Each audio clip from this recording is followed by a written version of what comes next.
اللهم صل علی محمد و آل محمد. بسم الله الرحمن الرحیم. السلام علیکم و رحمت الله و برکاته. خب اولتر از همه شهادت امام 11 امام حسن عسکری علیه السلام خدمت همه شما عزیزان سروران تسلیت عرض میکنم و همچنان به ولایت رسیدن و امامت امام زمان عجل الله تعالی فرجه و شریفه و همه شما عزیزان تبریک عرض میکنیم. میریم و برنامه امشب مسجد الرسول با تلاوت آیه 84 تا 90 سوره مبارکه هود که توسط محترم آقای عباسی قرائت خواهد شد شروع میکنیم. ترجمه فارسی انشاءالله توسط محترم آقای ملکوتی and the English translation will be recited by brother مرتضی نظری انشاءالله. در بخش دوم برنامه امشب از طرف خانم افضلی، خانم ملکوتی اشعار تهیه کردن که از اشعارشان استفاده خواهیم کرد. Also from the brother side, I hope brother Ehsan Naqawi will be here because his son has a poem, so hopefully he's gonna make it by then. And then we'll go ahead and we will reach to the third session which would be Ajaga Modarres speech inshallah. از محترم آقای عباسی خواهش میکنم که تشریف بیارن و آیه 84 تا 90 سوره مبارکه هود تلاوت بفرمایید. سر سلامتی خودشان و فامیل محترمشان صلوات محمدی پسند ختم بفرمایید عزیزان.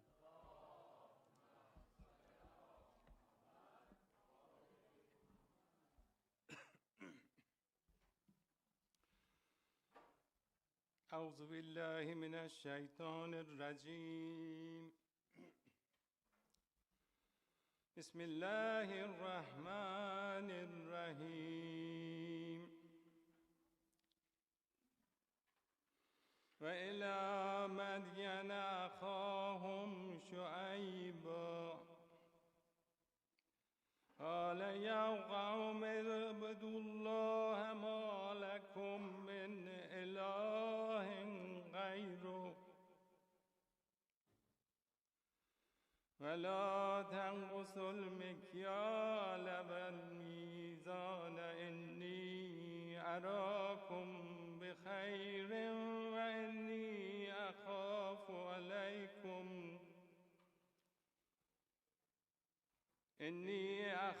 عليكم عذاب يوم محيط.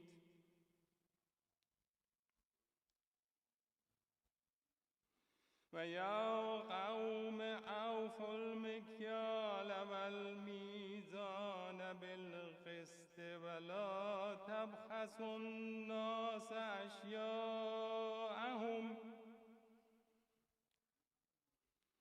ولا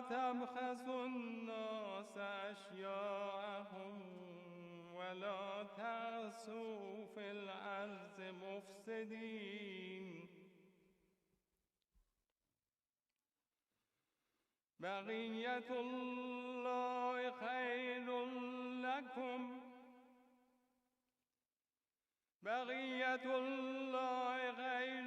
لكم إن كنتم مؤمنين.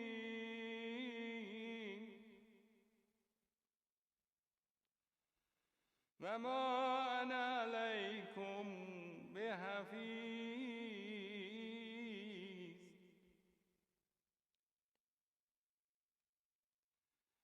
قالوا يا شعيب أصلاتك تأمرك أن نترك ما يعبد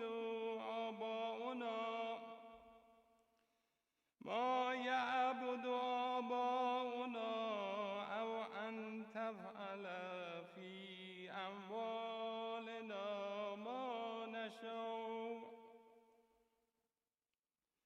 إنك لأنت الحليم الرشيد.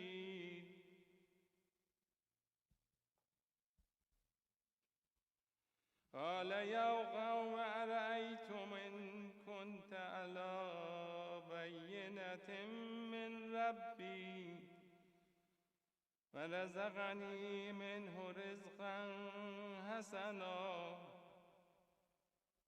وما أريد أن أخاف أخالفكم إلى ما أنهاكم عنه إن أريد إلا الإصلاح ما استطعت وما توفيقي إلا بالله عليه توكلت وإليه أنيب ويا قوم لا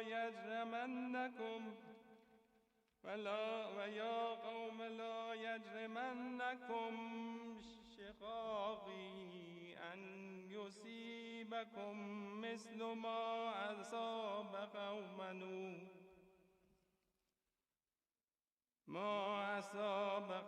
نوح أو قوم هود أو قوم صالح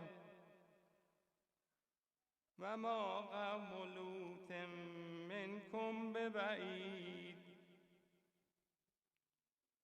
واستغفروا ربكم ثم توبوا إليه إن ربي رحيم ودود صدق الله العلي العظيم. صلوات.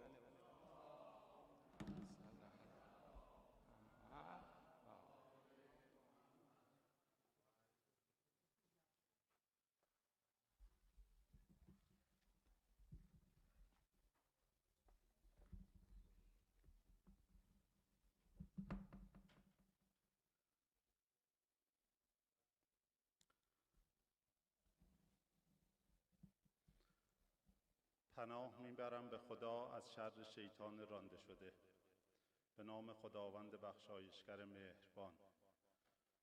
و به سوی مدین برادرشان شعیب را فرستادیم. گفت ای قوم من، خدا را پرستش کنید که جز او معبود دیگری برای شما نیست. پیمانه و وزن را کم نکنید و دست به کم فروشی نزنید. من همکنون شما را در نعمت میبینم، ولی از عذاب روز فراگیر بر شما بیمناکم. و ای قوم من، پیمانه و وزن را با عدالت تمام دهید و بر اشیا و اجناس مردم عیب نگذارید و از حق آنان نکاهید و در زمین به فساد نکوشید. آنچه خداوند برای شما باقی گذارده از سرمایه‌های حلال برایتان بهتر است اگر ایمان داشته باشید و من پاسدار شما و مأمور بر اجبارتان به ایمان نیستم. گفتند ای شعیب، آیا نمازت به تو دستور می‌دهد که آنچه را پدرانمان می‌پرستیدند ترک کنیم یا آنچه را می‌خواهیم در اموالمان انجام ندهیم؟ تو که مرد بردبار و فهمیده‌ای هستی. گفت ای قوم من، به من بگویید هرگاه من دلیلی آشکاری از پروردگارم داشته باشم و رزق و موهبت خوبی به من داده باشد، آیا می توانم برخلاف فرمان او رفتار کنم؟ من هرگز نمی خواهم چیزی که شما را از آن باز می دارم خودم مرتکب شوم. من جز اصلاح تا آنجایی که توانایی دارم نمی خواهم و توفیق من جز به خدا نیست. بر او توکل کردم و به سوی او باز می گردم. و ای قوم من، دشمنی و مخالفت با من سبب نشود شما به همان سرنوشتی که قوم نوح یا قوم هود یا قوم صالح گرفتار شدند گرفتار شوید و قوم لوط از شما چندان دور نیست. از پروردگار خود آمرزش بطلبید و به سوی او بازگردید که پروردگارم مهربان و دوستدار بندگان توبه کار است. درست گفت خداوند بلند مرتبه. صلوات.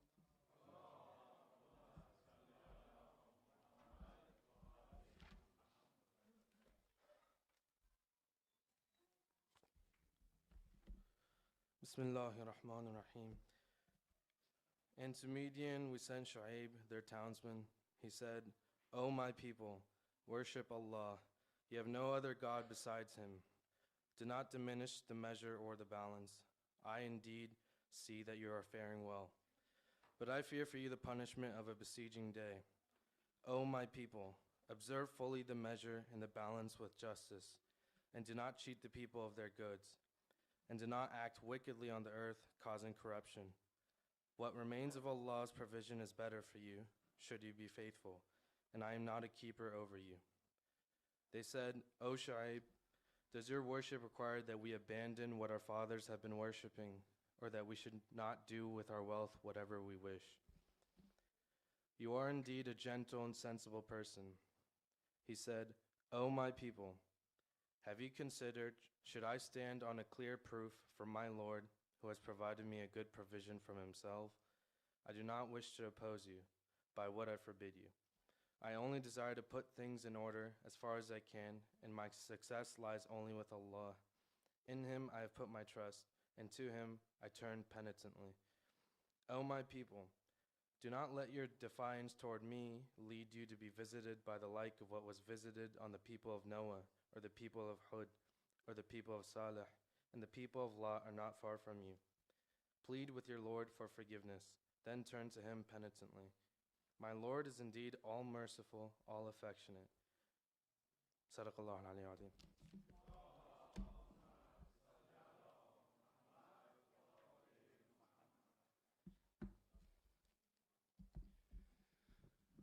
خب با تشکر و سپاس فراوان از محترم آقای عباسی، آقای ملکوتی و آقای مرتضی نظری. As I mentioned at the beginning, on the second session we have several people from sister side and from brother side. But first, as we hope that he will make it, Brother Mustafa Naqawi made it. Alhamdulillah, he has prepared a poem and he is going to dedicate this poem to Imam Hassan Askari alayhi salam.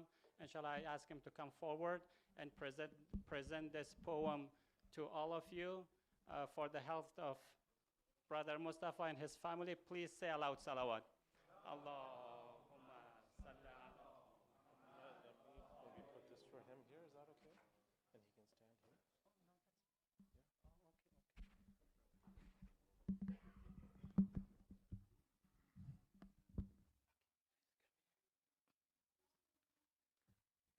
Salawat.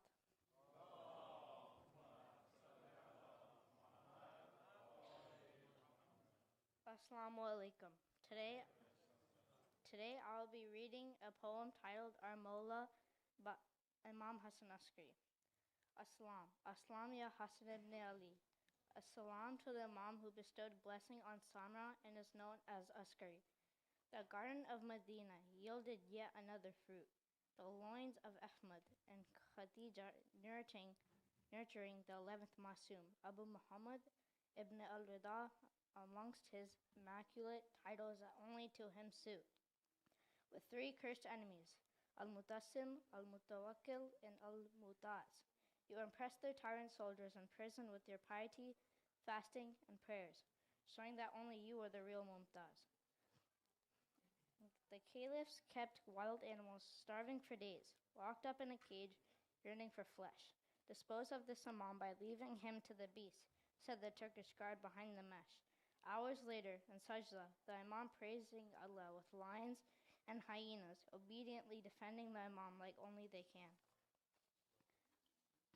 The beautiful Roman princess, such a glorious dream, sees she, Muhammad sallallahu alaihi wasallam, with all his sons, asking Isa, with his disciples by his side, give Narjis, her hand in hand with my son.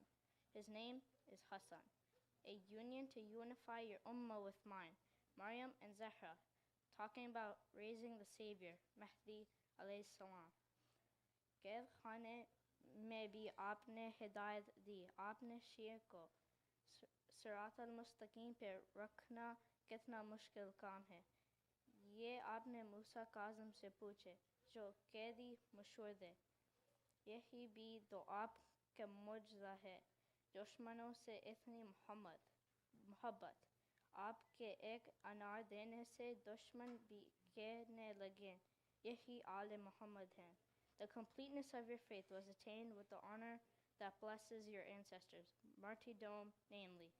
The lethalness of the poison that usurped your life deprived us of your light and guidance shamelessly, only to be on this earth for 28 years. the young imam leading the namaz maid of his father at the ripe age of 5 years.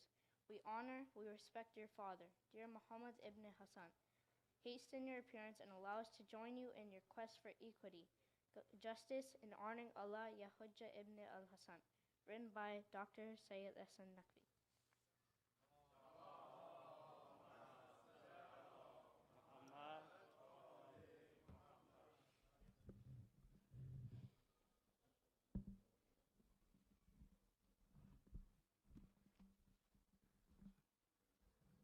Please say aloud salawat for brother Mustafa Naqvi and his family again, one more time, loud. Allahumma salli ala Muhammad wa ali Muhammad. MashaAllah, you've prepared it and you presented very well. I think you are ready to do English translation going forward. You're ready for that step. So next week or the following week, we'll inshallah give it to you to present. We will move forward with our program, inshallah. As I mentioned, از طرف خواهرها محترم خانم افضلی و خانم ملکوتی مطالب تهیه کردن که از مطالبشان استفاده میکنیم. من از خانم ملکوتی خواهش میکنم که تشریف بیارن و مطلب را که تهیه کردن را به سمع شما برسانن.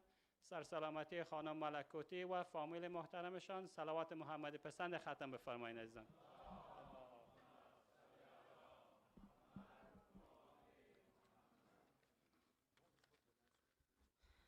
بسم الله الرحمن الرحیم. تبریک و شاد باش به مناسبت 9 ربیع الاول، آغاز امامت مولایمان صاحب الزمان مهدی موعود. صلوات.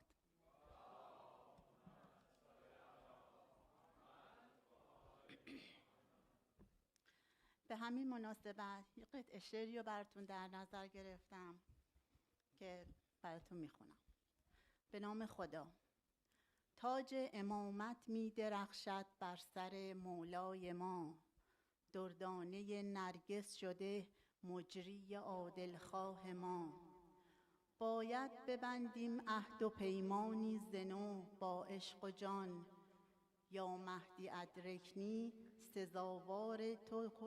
سزاوار تو شد کل جهان. شیعه بنازد بر تو ای فرزند پاک فاطمه، جن و ملک در آسمان تبریک گویان هلهله. باشد مبارک این قدیر ثانویه بر همه، منجی عالم با ظهورش پر کند یک عالمه. عدل و عدالت زندگی، آزادی و فرزانگی. صلوات.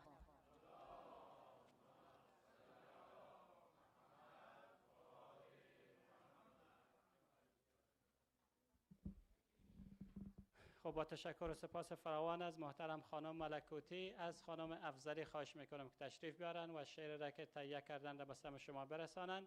سرسلامتی خانم افضلی و خانم فامیل محترمشان هم صلوات غرای ختم بفرمایید عزیزان.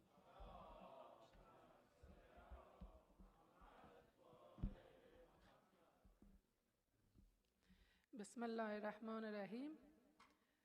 پدر امام زمان محضر تلاش بود. 28 سال بیشتر عمر نداشت که به شهادت رسید. کوتاه اما بسیار با برکت.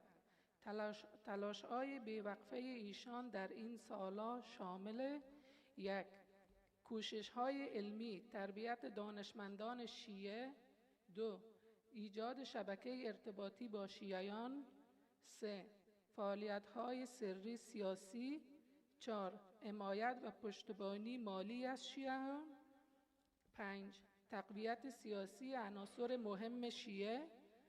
6. استفاده گسترده از آگاهی غیبی. 7. آماده سازی شیعیان برای دوران غیبت و هزاران تلاش بی‌وقفه دیگر. سوال: همه جز برای رستگاری ما نبود؟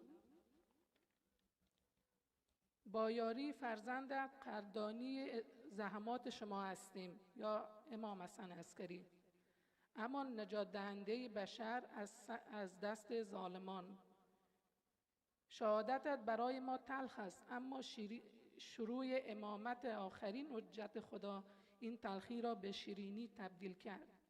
چه شیرین تر که قدردان این همه تلاش باشیم و چه قدردانی بهتر از بیعت با فرزند شما. عید بیعت مبارک. قیامتی است گمانم قیامت مهدی است، جهان محیط وسیع کرامت مهدی است. زمان شروع زحامت مهدی است، غدیر دوم شیعه امامت مهدی است. همه کنید قیام و همه دهید سلام، امام کل زمانها دوباره شد امام. بشارت آمده بهر بشر مبارک باد، شروع شب فراق سحر شد سحر مبارک باد. بهشت وصل خدا را ثمر مبارک باد، برای منتظران این خبر مبارک باد.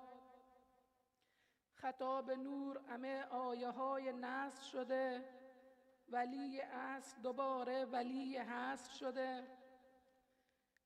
خطاب حضرت محبود را بخوان با من، پیام قاصد و مقصود را بخوان با من. بیا ترانه داوود را بخوان با من، سرود مهدی موعود را بخوان با من.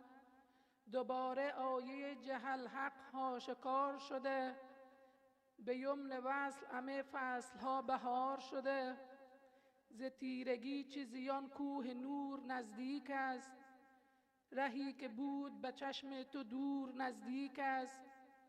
فراق رفته و فیض حضور نزدیک است، الی تمامی یاران ظهور نزدیک است. فرار ابر و رخ آفتاب را نگرید، سرابها همه رفتن آب را نگرید. بشارت ای همه یاران که یار می آید، نوید رحمت پروردگار می آید. دعای عهد و فرج را همه مرور کنید، سلام تازه بر آن تک سوار نور کنید. ز مکه سر زده صبح قیام ابراهیم، رسد به عالم هستی پیام ابراهیم. امام است که بر او سلام ابراهیم، قیام کرده کنار مقام ابراهیم. حرم رسانه آوازه انا المهدی است، جهان پر از سخن تازه انا المهدی است. جهانیان همه جا در کنار یار کنید، دل خزان زده خیش را بهار کنید. الی تمامی وهابیان فرار کنید، الی تمامی وهابیان فرار کنید. رها کنید حرم را، حرم دیار علی است. رها کنید حرم را، حرم دیار علی است. به دست مهدی موعود ذوالفقار علی است، به دست مهدی موعود ذوالفقار علی است. صلوات.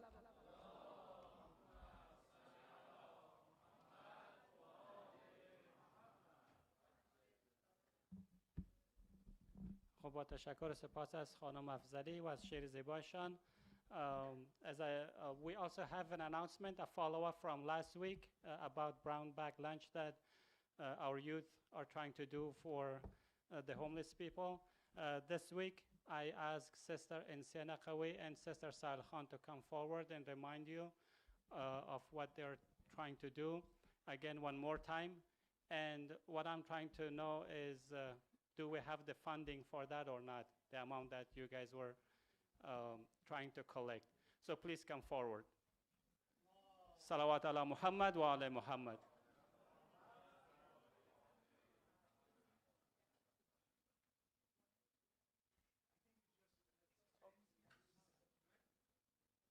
Sister, I was told that it's Sahil Khan, so that's why. Okay, please come forward. Sister Sarah, you too. Salawat ala Muhammad wa ala Muhammad for both of these sisters. Assalamu alaikum. My name is Insia and this is Sarah, and we are speaking on behalf of the youth group program that is hosting the Brown Bag Lunch Drive. This is just a reminder that the event will be held on Tuesday, November 26th. During this event, we will be making sack lunches for the needy and the homeless that will be then given out by the Samaritan Center of Simi Valley.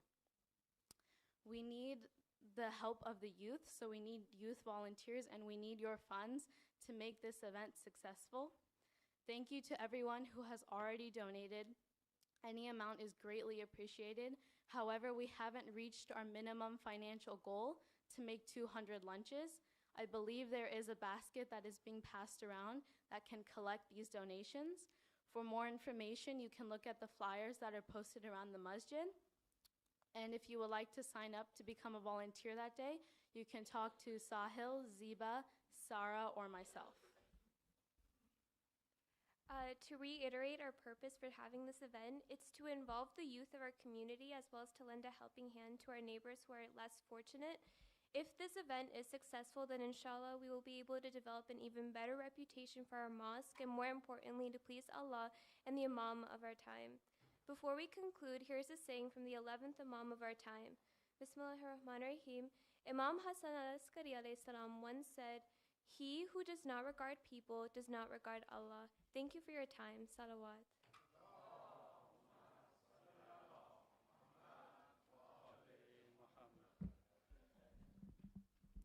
Thank you, Sister Insia Nakawi and Sister Sarah, for the announcement. So hopefully we'll get the funding.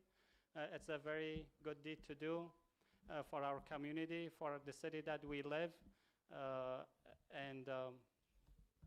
I'm asking all brothers and sisters, so please loosen up your pockets tonight and let's give these guys the money that they want, so that way we will be, we're not going to think about financial anymore. It's going to be just a reminder that we need more volunteers, inshallah. خب میرسیم به طرف برادر از محترم حاج کریم بسام. خواهش میکنم که تشریف بیارن و مطلب را که تهیه کردن را به سمع شما برسانن.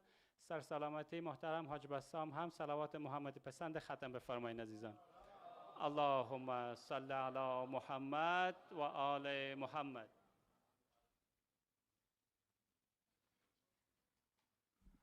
با عرض سلام.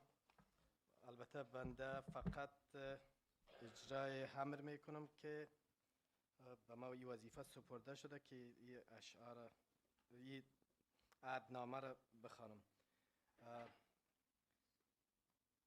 البته عزیزان مطلع هستند که موسم ازدواج پیامبر بزرگوار هم هست. سال روز ازدواجشان هم هستند.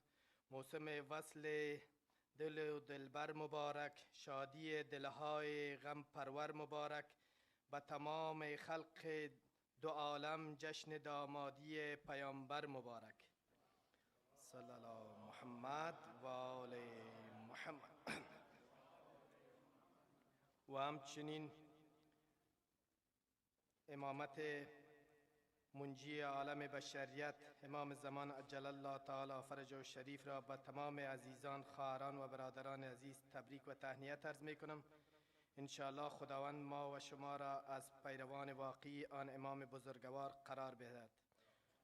خورشیدی و نور بی نهایت داری، در سایه قامتت قیامت داری، آغاز حکومتت مبارک باشد، ای شاک این امر ریعت داری.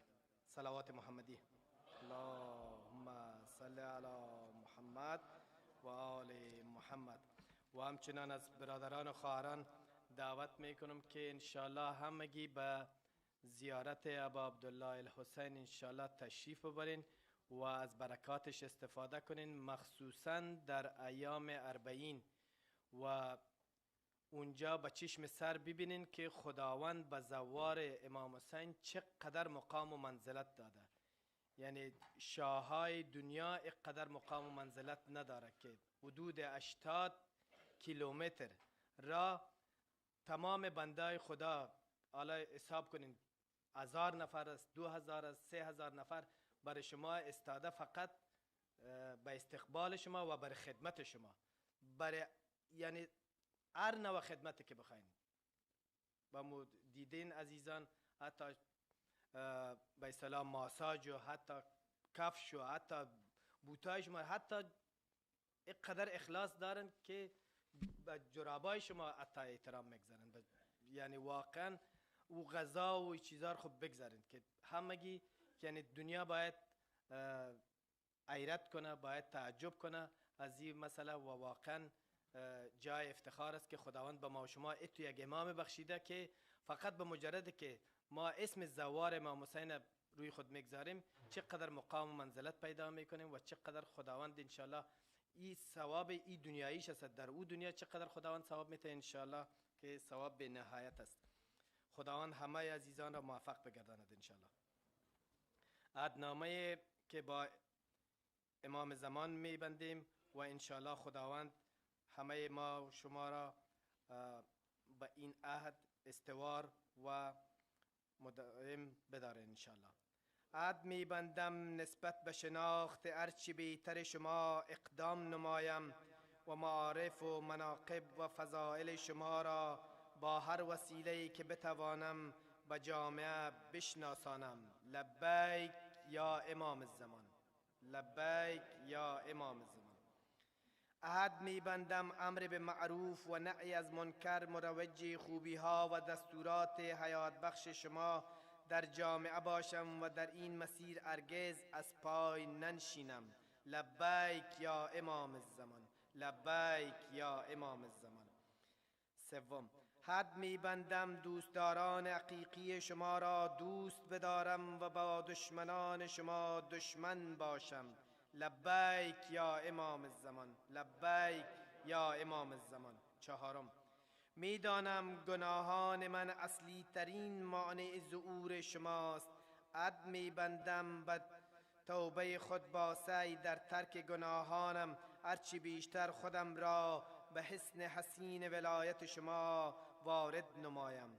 لبیک یا امام الزمان، لبیک یا امام الزمان. ششم، حد میبندم همواره آماده و مهیای ظهور شما باشم و بسیار برای فرجتان دعا کنم و اگر در ایام عمرم واقعه شریف ظهور محقق شود تا آخرین قطره خون از شما و قیامتان دفاع نمایم و تا آن روز هرگز اسلحه‌ام را به زمین نخواهم گذاشت. لبیک یا امام الزمان، لبیک یا امام الزمان. هفتم، عهد میبندم با هر تخصصی که دارم پیرو راه شما باشم و با خدمت به شیعیانتان خدمت در دولت کریمه شما را تمرین کنم. لبیک یا امام الزمان، لبیک یا امام الزمان. هشتم، عهد میبندم برای شما مایه زینت باشم و رفتاری از من سر نزند که با واسطه آن شما را سرزنش کنند. لبیک یا امام الزمان، لبیک یا امام الزمان. نهم، عهد میبندم در این مسیر از ناملایمت ها خسته نشوم، از سخره مسخره کنندگان و ملامت سرزنشگران نهراسم، در مقابل مؤمنان فروتن باشم و در برابر ظالمان عزیز و شکست ناپذیر. لبیک یا امام الزمان، لبیک یا امام الزمان. دهم، عهد میبندم مهارت‌های لازم برای زیستن در آخر الزمان را کسب نمایم و با تمسک به قرآن و سیره اهل بیت و تأسیه از علما و فقها فتنه‌های پیش رو را به مدد الهی و عنایات و دستگیری شما پشت سر بگذارم ان شاء الله. لبیک یا امام الزمان، لبیک یا امام الزمان. یازدهم، پیامبر خوبی ها فرمودن انی بعثت لمتمم مکارم الاخلاق. حد میبندم به تأسیه از ایشان و خاندان پاکش هرچی بیشتر اخلاق محمدی را در وجودم بارورتر گردانم و نسبت به ارائه الگوی عملی و اجتماعی اخلاق حسنه در میان اطرافیان و جامعه اقدام نمایم. لبیک یا امام الزمان، لبیک یا امام الزمان.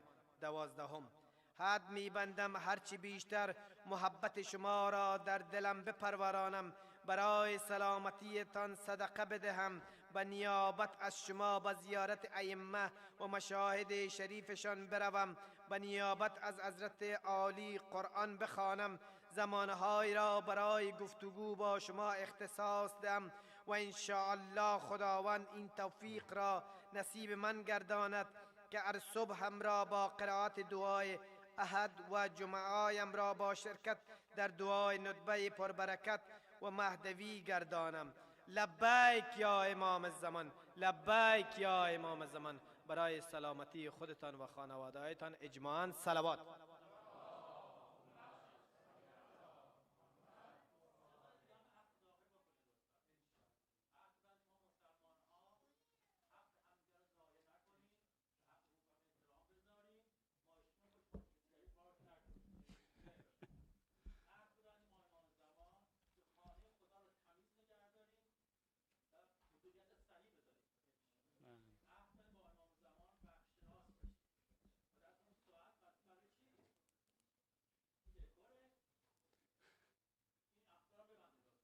انشالله عهد میکنیم که دیگه جلوی فایر هایدرنت هم پارک نکنیم.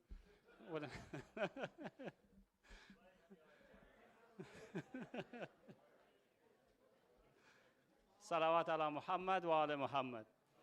اللهم صل علی محمد و آل محمد. خب با تشکر و سپاس از محترم حاج کریم بسام که این مطلب برای همه خواندن و قرائت کردن. از آقای تهرانی خواهش میکنم که تشریف بیارن و خودشان هم قطعه شعر تهیه کردن که از شعرشان استفاده بکنیم. سرسلامتی محترم آقای تهرانی هم صلوات محمدی پسند ختم بفرمایید. اللهم صل علی محمد و آل. حالا حق ایشان ضایع نشه، ایام یکی از عهدا است. سلام علیکم و رحمت الله. با عرض تبریک و تهنیت، امشب به جای شعر 2 مقاله ادبی کوتاه از 2 زنده یاد، دکتر علی شریعتی و سهراب سپهری است. دکتر علی شریعتی این زنده یاد از قول یک بنده عاصی از خداوند گله می کند و سهراب سپهری جواب دکتر علی شریعتی را از زبان خداوند جواب می دهد. لذا به سلامتی آقای امام زمان صلوات.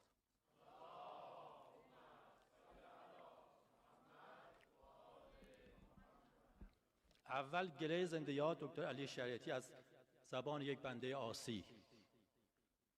بسم الله الرحمن الرحیم. خدایا کفر نمیگویم پریشانم، خدایا کفر نمیگویم پریشانم، چه میخواهی تو از جانم؟ مرا بی آنکه خود خواهم اسیر زندگی کردی، مرا بی آنکه خود خواهم اسیر زندگی کردی. اگر روزی ز عرش خود به زیر آیی، لباس فقر پوشی، غرورت را برای تکنانی به زیر پای نامردان بیندازی و شب آهسته و خسته تهیده است، زبان بسته به سوی خانه بازایی، زمین و آسمان را کفر میگویی، زمین و آسمان را کفر میگویی، نمیگویی؟ خداوندا اگر روزی بشر گردی، ز حال بندگانت با خبر گردی، پشیمان میشوی از قصه خلقت، از این بودن و از این بدعت. خداوندا تو مسئولی، خداوندا تو مسئولی، خداوندا تو میدانی که انسان بودن و ماندن در این دنیا چقدر دشوار است، چقدر دشوار است. چه رنجی میکشد آن کس که انسان است و از احساس سرشار است. حالا جواب زنده یاد سهراب شریعتی را زنده یاد سهراب سپهری از زبان خداوند میدهد. منم زیبا که زیبا بندم را دوست می‌دارم، منم زیبا که زیبا بنده ام را دوست می دارم. تو بگشا گوش دل،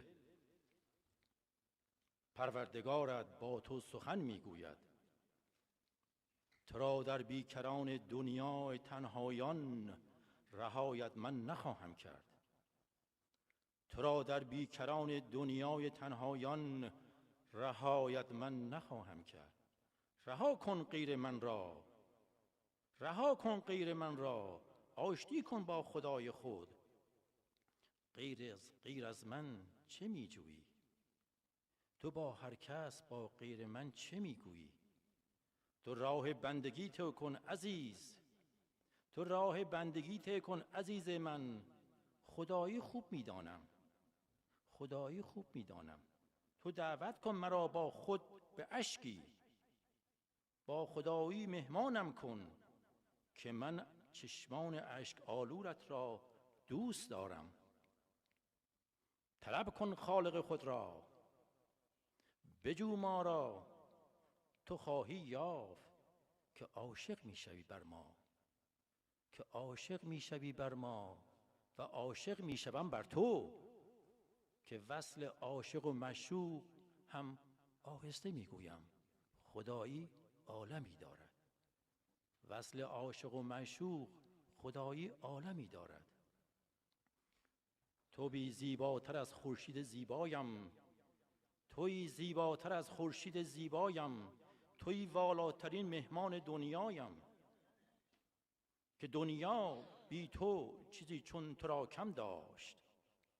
وقتی من تو را آفریدم بر خودم احسن گفتم، احسن احسن. مگر کسی با خدایش قهر می گردد؟ مگر کسی با خدایش قهر می گردد؟ هزاران توبت را گر بشکستی، هزاران توبت را گر بشکستی، ببینم من تو را از درگاه هم راندم. که رها کن آن خدای دور را، رها کن آن خدای دور را، آن نامهربان معبود را، آن مخلوق را که خود ساخته ای.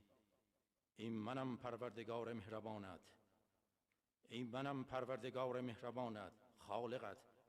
اینک صدایم کن مرا با قطره اشکی. به پیش آورد و دست خالی خود را، با زبان بستت کاری ندارم، با زبان بستت کاری ندارم. لیکن قوقای دل بشکستت را من شنیدم. به نجوایی صدایم کن، بدان آغوش من باز است. قسم بر عاشقان پاک با ایمان، قسم بر اسبهای خسته در میدان. تو را در بهترین اوقات آفریدم. قسم بر عصر روشن تکیه کن بر من. قسم به روز هنگامی که عالم را بگیرد نور. قسم بر اختران روشن اما دور. رهایت من نخواهم کرد، رهایت من نخواهم کرد. برای درک آغوشم شروع کن یک قدم با تو، تمام گام‌های مانده‌اش با من. تو بگشا گوش دل، پروردگارت با تو سخن میگوید. تو را در بیکران دنیای تنهایان رهایت من نخواهم کرد. تو را در بیکران دنیای تنهایان رهایت من نخواهم کرد. صلوات.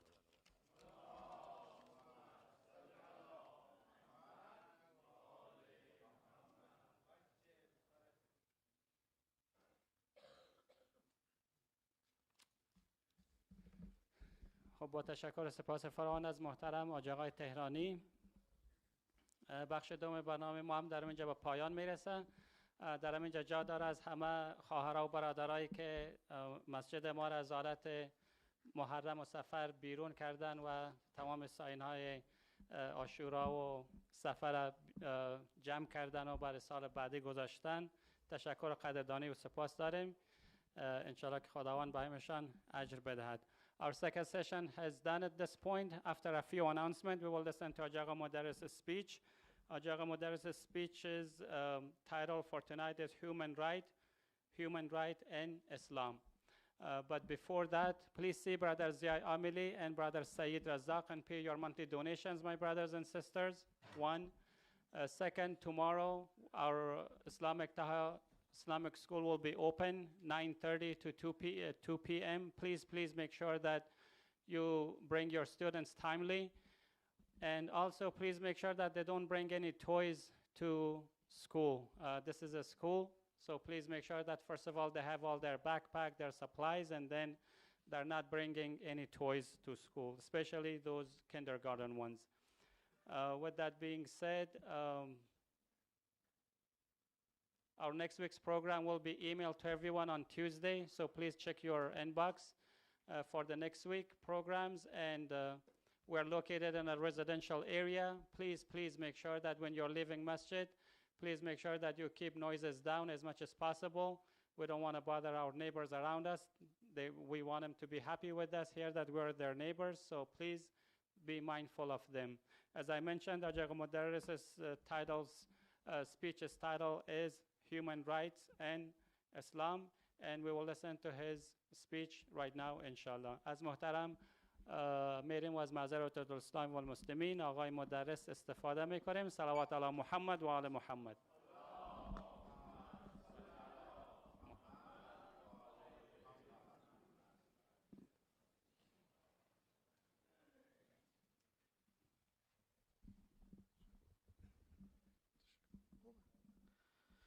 السلام علیکم و رحمت الله و برکاته.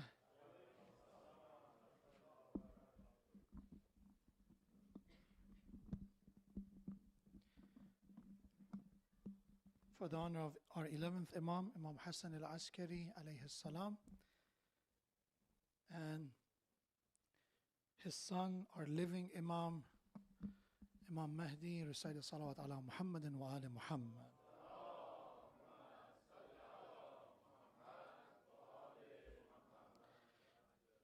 If you have any question, inshallah, again, we use a Slido platform.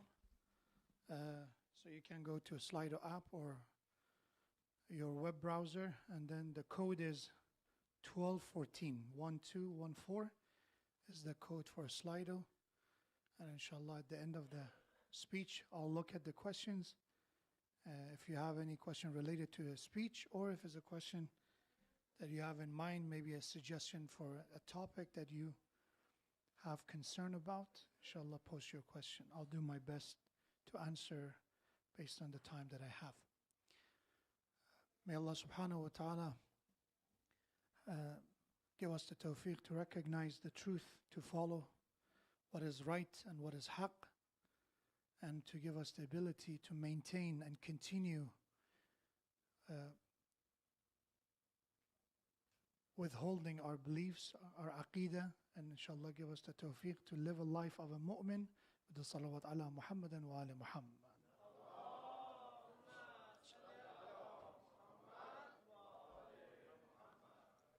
أعوذ بالله من الشيطان الرجيم بسم الله الرحمن الرحيم الحمد لله رب العالمين وصلى الله على سيدنا ونبينا محمد.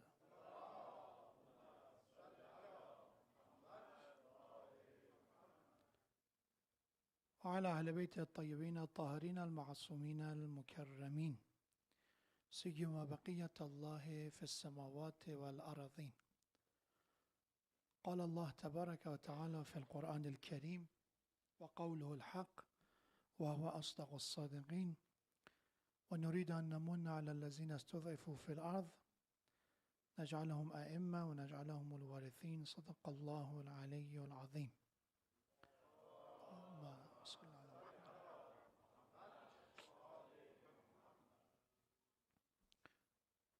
The word human right refers to basic rights that humanity recognizes for every person, regardless of their religion, regardless of their ethnicity, race, gender. As long as you are part of this species that we call human being, you reserve some rights. And United Nations has a list of it, but in our religion as a Muslim, Allah subhanahu wa ta'ala and His Messenger, prior to all these modern institutions that we see today that they try to protect human rights, they try to promote human rights, just as a religion, our Prophet and our Imams promoted the notions of rights. And rights is a topic that, for example, we have right for education, for example, is one of those rights. Rights for, access to clean water, shelter, freedom. These kind of things are some of the notions that there are a lot of details that each of them are subjects of debates. But in Islam, I just want you to understand, when we talk about human rights, and the reason I picked this topic is because we are honoring our 11th Imam, Imam Askari alayhi salam. And one thing we can see that our Imams, most of them, or at least all of them, we can say even all of them, without exception, their rights was undermined. As Imam and as a human being, they were persecuted, they were censored, and they were not even free to preach. And the followers of School Ahlul Bayt, unfortunately, they were dealing with the same kind of treatment for hundreds of years. Not very long ago, even till this day, there are areas, there are some countries that if you are a Shia, if you are somebody who wants to just have a Muharram Majlis, you don't feel safe. You have to held your, majalis in basements, hide yourself out of the, possible consequences and the threat that is out there. But as a believer, what is important to know that there is a right that we have for the body of the human being, which means that we have to physically maintain a viable life. We talk about clean water, shelter, education. It's all about the physical realm, which is important. For example, we have tradition that a good soul, a healthy soul, can exist in a healthy body. So you need to have a healthy body in order to be able to maximize what you can even achieve spiritually. That's why when you hear the name Imam Ali is somebody who's physically even is recognized as somebody who's strong.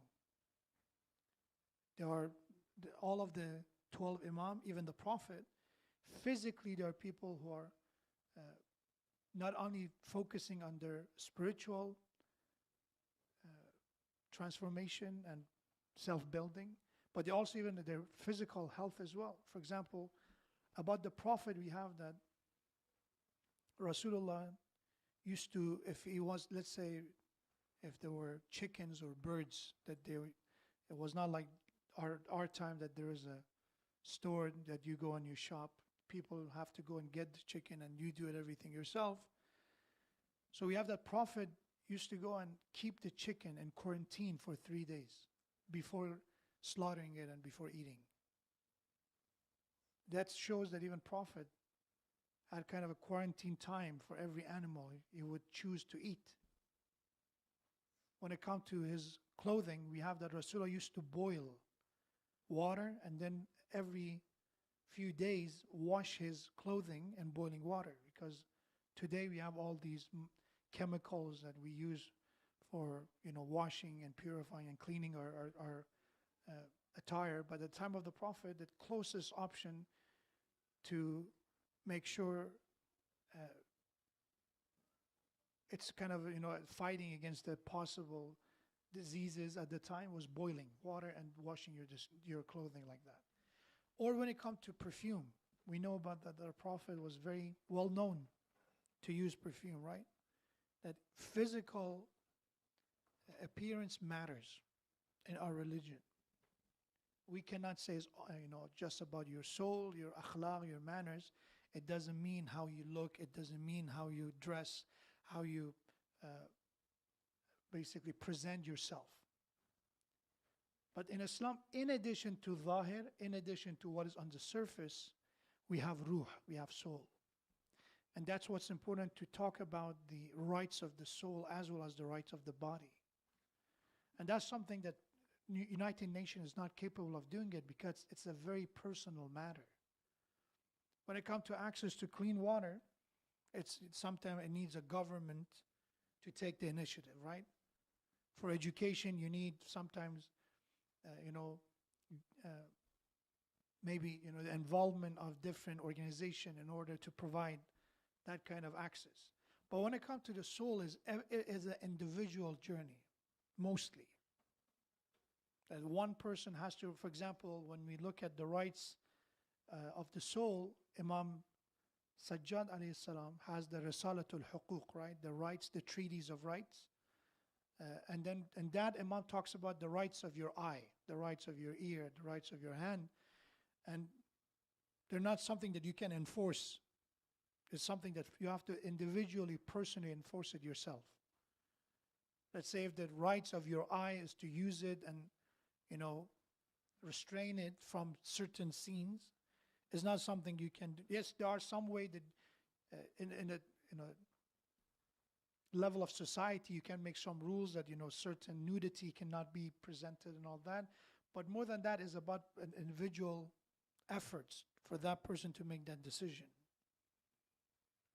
So I talk about this because my topic is not about those elements, which is about the spiritual rights. I already discussed Risalatul Huquq. I believe it was last year or maybe longer. We talked about the rights in Risalatul Huquq, each of them. Again, Imam starts with the rights of Allah subhanahu wa ta'ala, rights of the Prophet, and then comes to the rights of your eye, every organ of the body, and then goes to the rights of your sibling, rights of your parents, rights of your teacher, rights of your student, rights of your children. These all been discussed. All you have to do is just look it up, Treatise of Right by Imam Sajjad or Imam Zain al-Abidin alayhi salam. You will get a good, inshallah, review of those rights. But my focus here is not about the emphasis on the personal rights, rather than when we talk about others' rights in Islam. Human rights means what is our responsibility when it comes to preserving others' right. In Islam, we use the word haqqun nas, people's right. So who are people? Human beings. So humans' right, people's right in Islam, it's a very important subject. But I want to just give you a few things. In our religion, we're not looking at human beings as evil creatures. One thing, there are studies when it comes to human behavior and human mind, which there are amazing discoveries about how we think. One of it is that we usually remember negative quite often. When it comes to mistakes, our retention, our remembrance of bad memories are much stronger than good memories. There are studies done about this. People remember their negative experiences, quite often. When it comes to happy moments, they exist, but we do not recall them as often. That's one of the big factors that when we talk about people's right, and we talk about people in general, there is this notion of always assuming the worst about people. That people are not good. So what happens when we think people are usually not good, our tone starts to become very negative. Our approach becomes very pessimistic toward how people are. And our religion does not approve that, because if you compare our religion with other religion, we have, for example, Christianity, there's this belief of original sin. And then the belief of the ideology of that religion is that when you're born a sinner. You need to be baptized. Again, there are different sects within Christianity, but there's one that we talk about. That you have to be washed in order to wash your sins away.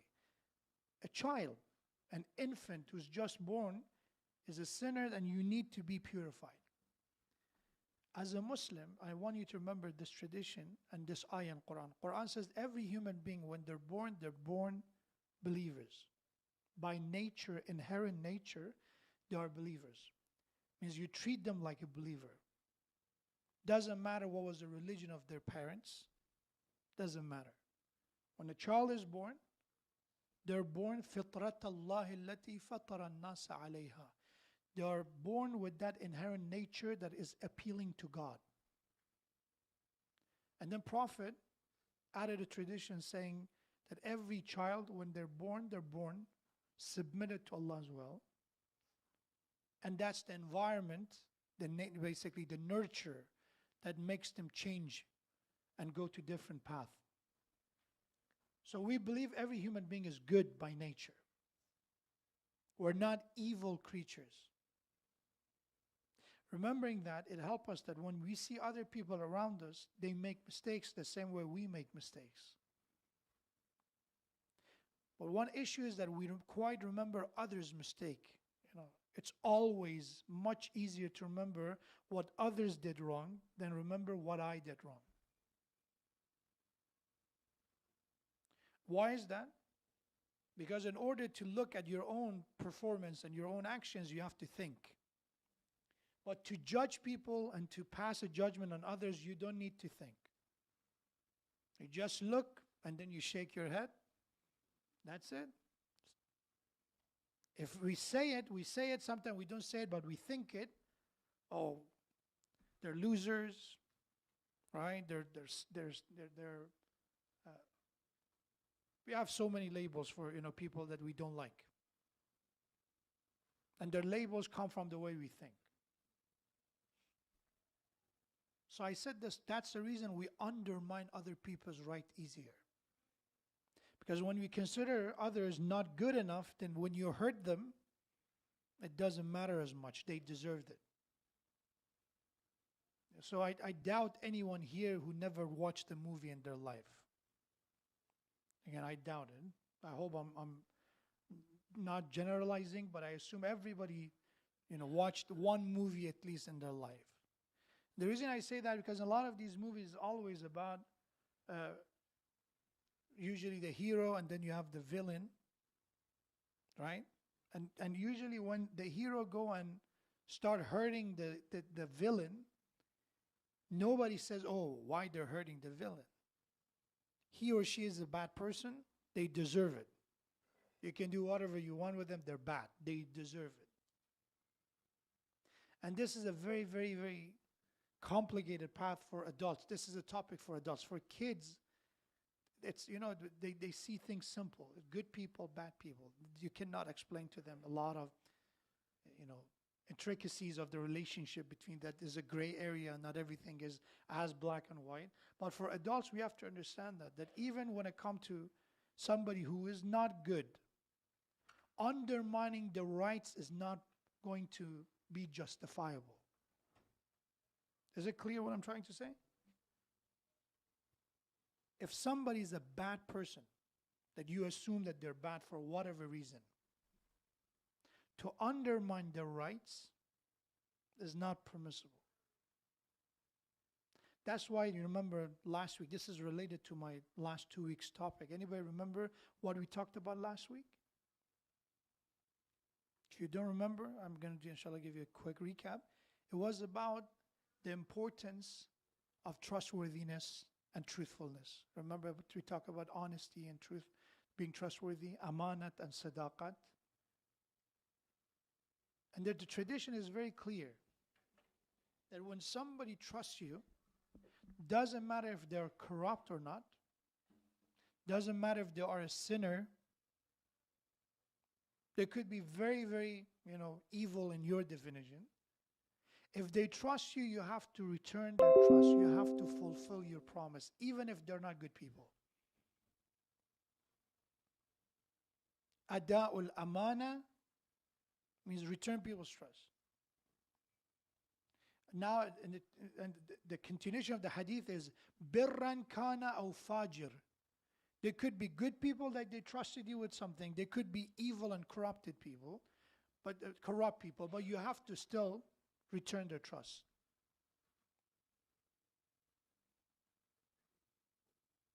That's why we have a saying that the Imam alayhi salam said that if the killer of my father, the one who killed my father, if they bring me the same sword that they killed my father with, and they ask me to keep it for them as amana, to hold it for them, if I accept, it doesn't mean you have to accept, so you can say, no, I don't accept. But if I accept that amana, I will return that sword to the murderer of my father. Because that person trusted me and accepted that. So that's about rights. We cannot undermine others' right because we think that they don't deserve to be honest with. So to lie to someone, to cheat, to deceive someone that they are bad people is as wrong as deceiving, cheating, and lying to someone who's a good person. Clear? That's the rule. That's about human rights in Islam. That's why when you talk about Guantanamo Bay, when you talk about waterboarding, when you talk about so many other forms of torture, doing something horrible is justifiable if that person is a bad person. But in teaching of Islam, wrong is wrong regardless who are you doing it to. Sometimes you have punishment. There's punishment, there's punishment. But sometimes it's not about punishment. It's about doing wrong to someone because they're bad. Because they're bad. I believe what we have a shortage in human rights is a shortage of akhlaq. That's one of the biggest issues. Because economical problems exist, no doubt. Financial issues. We have all these different forms of discrimination in the society. You know, wealth distribution. It's just something that you can clearly see. It's not fair. But there's matters that's out of our control. We cannot do much about it. Yes, ideally, if we live in the ideal world, that's why we pray for the Imam Mahdi Ajjallah Ta'ala Farajushay, because he's the one who's a reformer. But right now, there's not much that I can do. Yes, you can involve yourself in some initiatives and try to vote and these things that people promote. But ultimately, it's not that I can, control billionaires' decision what they're going to do with their monies or how government are making the budgets. I have one vote or one voice, if that matters. And with electoral college system, I don't know even that vote matters as much. It is what it is. But one thing that we have control over is about our individual responsibilities. And akhlaq is one of those matters that we are 100% in charge. 100% in charge of our own akhlaq.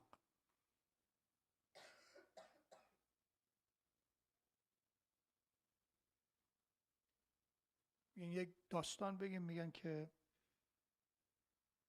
یک پسری آمد پیش پدرش که بابا ما خیلی خسته شدیم حوصله‌ام سر رفت میخوام یک بازی چیزی بکنیم.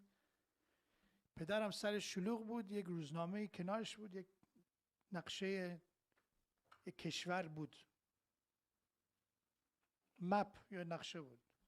گرفت این رو قیچی زد، از روی روزنامه جدا کرد، تقسیم کرد به قسمت‌های کوچک شبیه یک پازل. داد به بچه، گفت بگیر این کشور رو درست کن.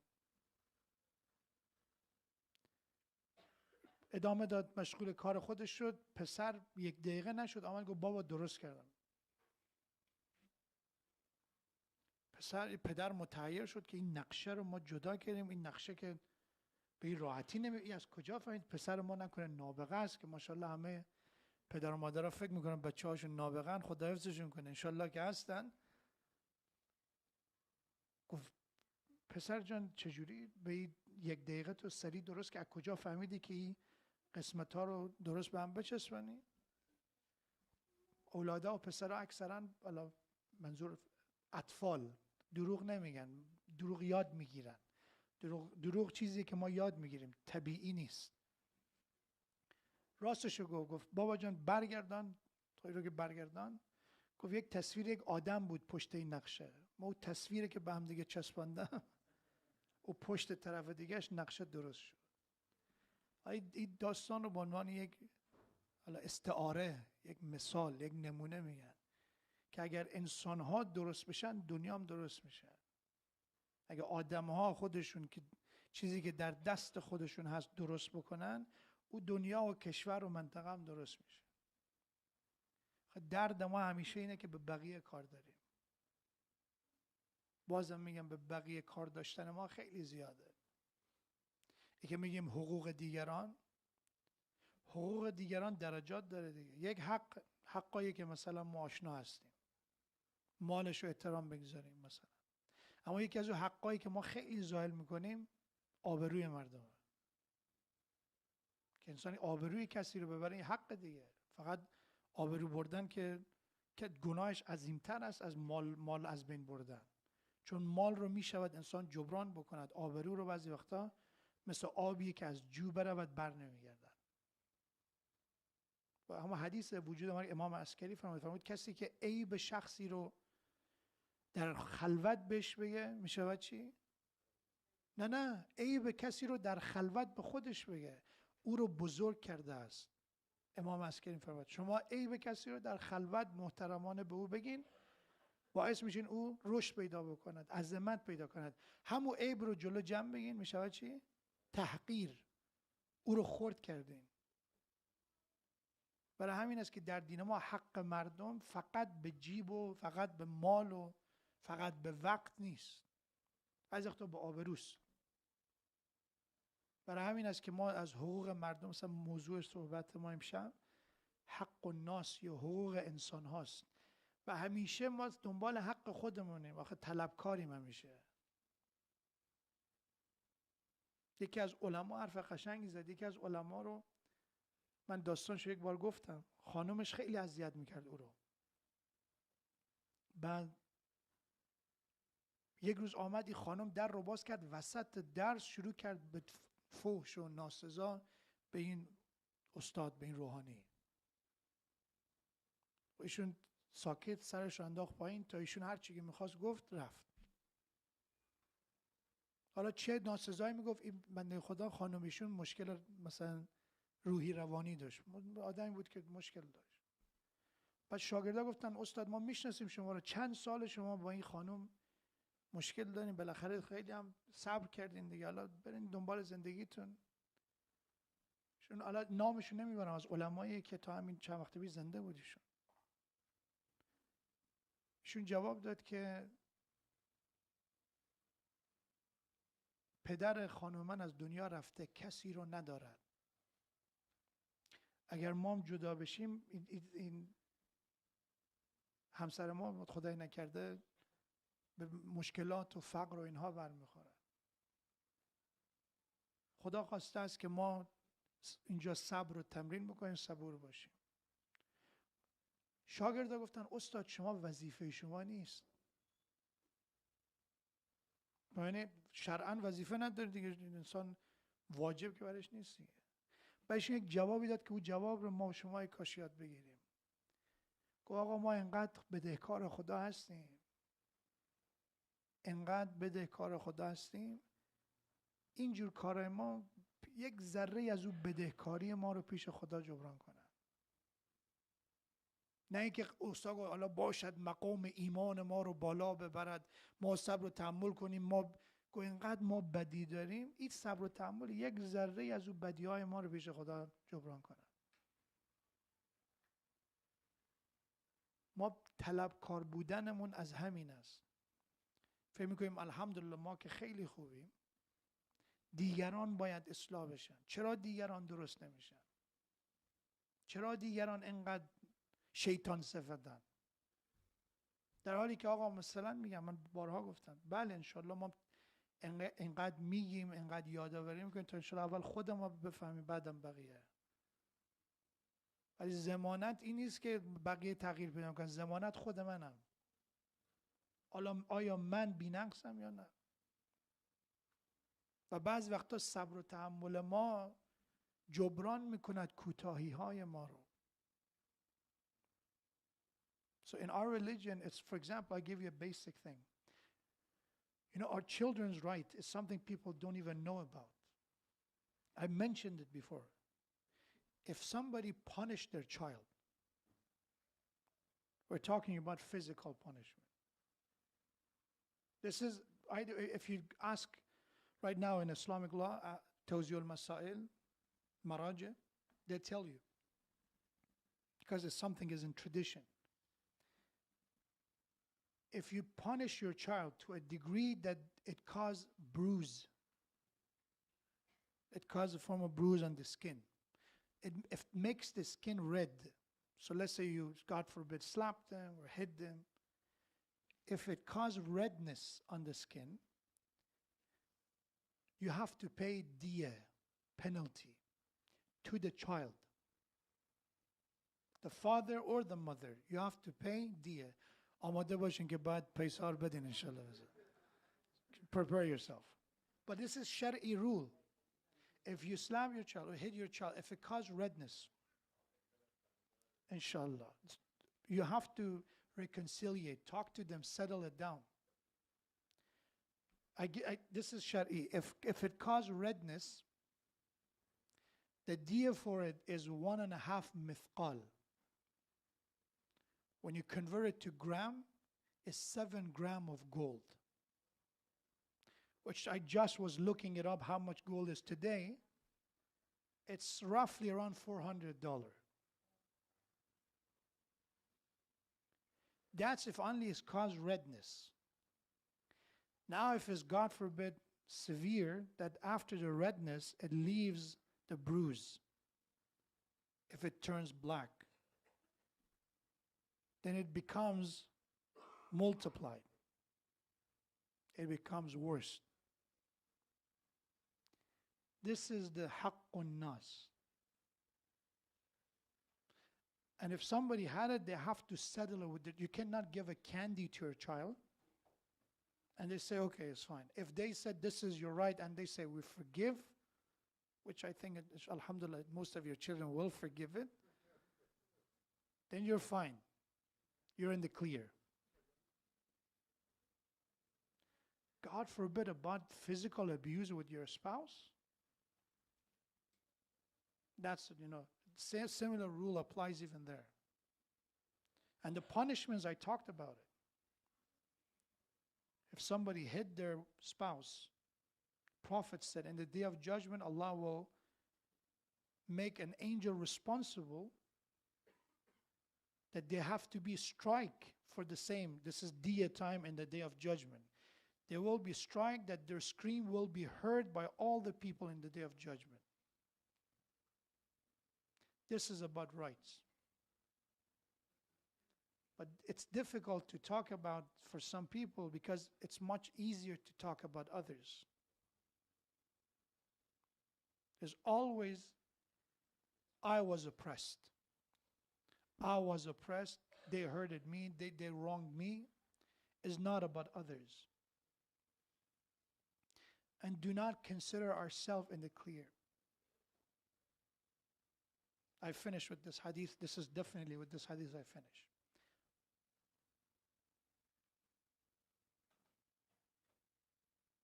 The hadith is from Imam Rida alayhi salatu wassalam,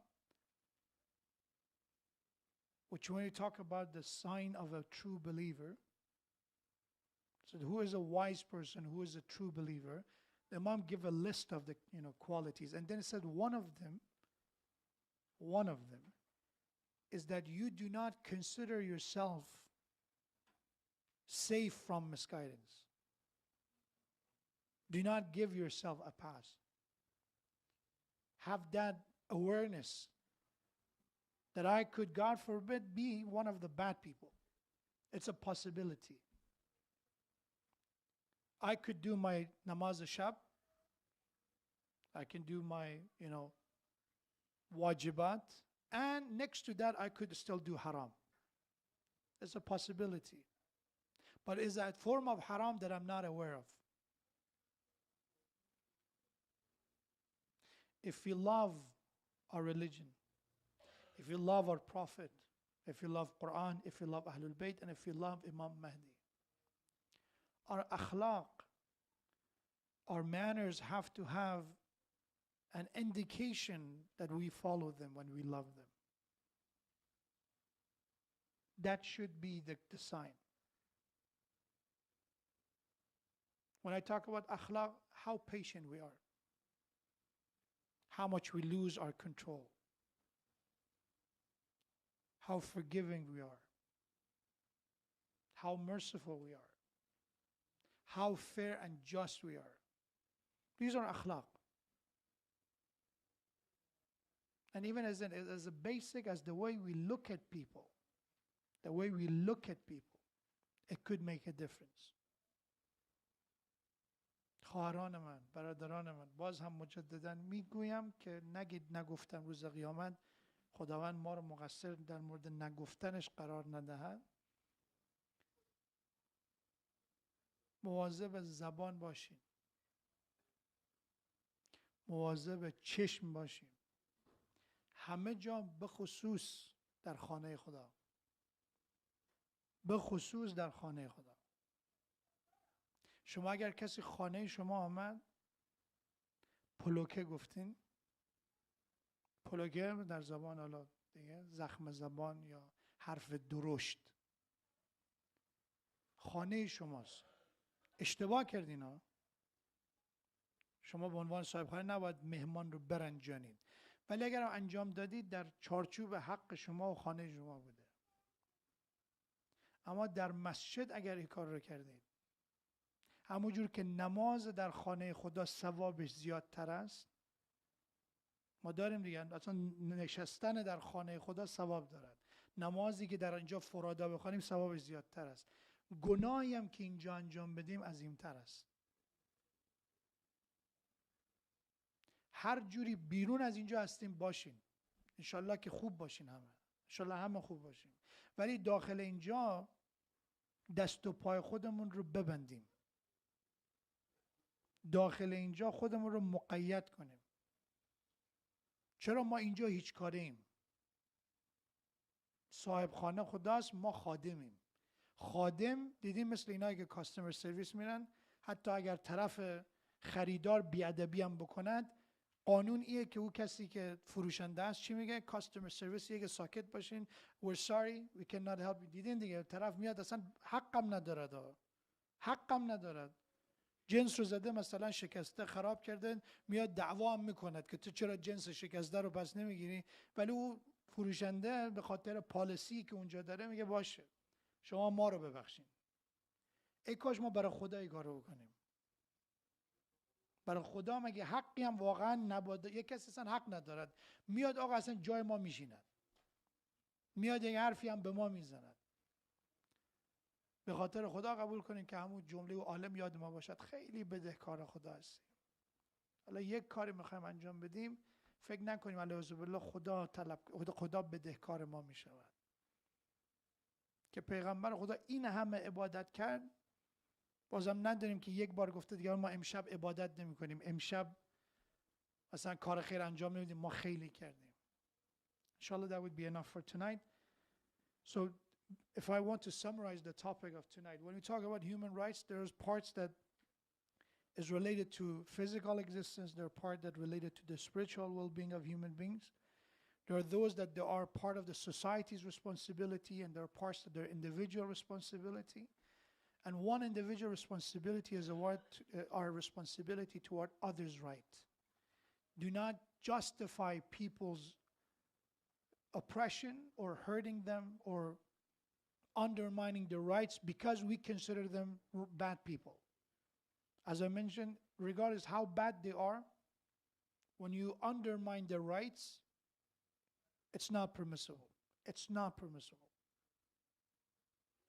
And remember that even the rights of our children and our spouse could be very, very difficult. As one of the brothers mentioned, if based on what I just said, we owe a lot.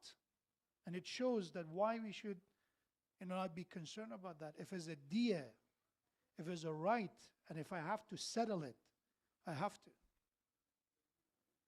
It's not something that I can sweep it under the rug and ignore it. If someone's right is being undermined by me, my first plan, my next plan has to be, how can I settle it? How can I fix it?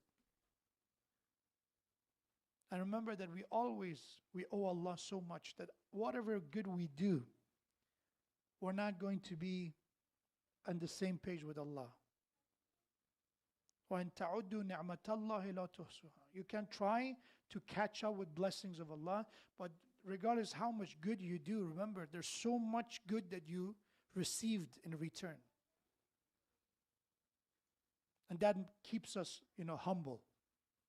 May Allah give us that tawfiq. For the honor of the Imam of our time, for the honor of the Prophet, we say the salawat ala Muhammadin wa ali Muhammad.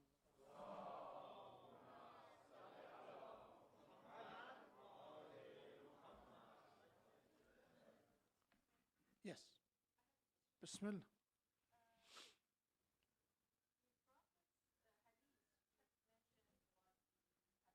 Yes. Yes.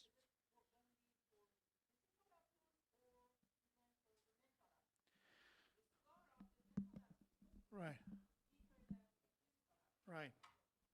So, sure, I'll answer. So, about mental abuse,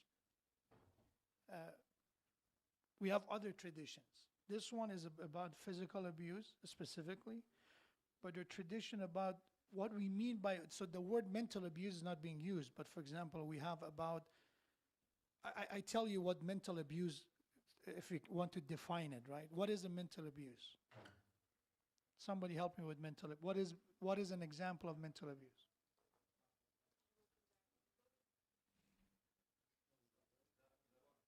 So one of them is about verbal, right? So if you say something, so in Islam, how many traditions we have about tongue, and the hadith said that most of the people in the day of judgment will be punished because of their tongue.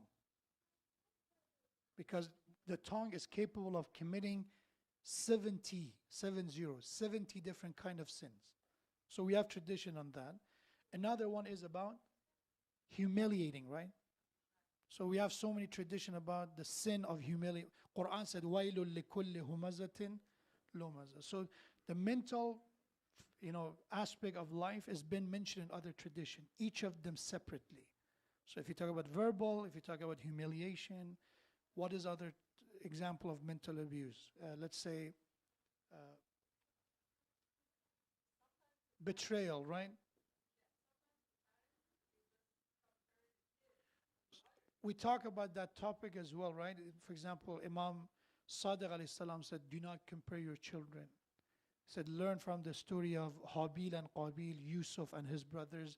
Do not compare your children. And the example that when Imam kissed his younger son, his oldest son was standing, Imam asked him to come forward and kissed him as well. That even in kissing, he made sure fairness is being maintained. So there are tradition on those topics.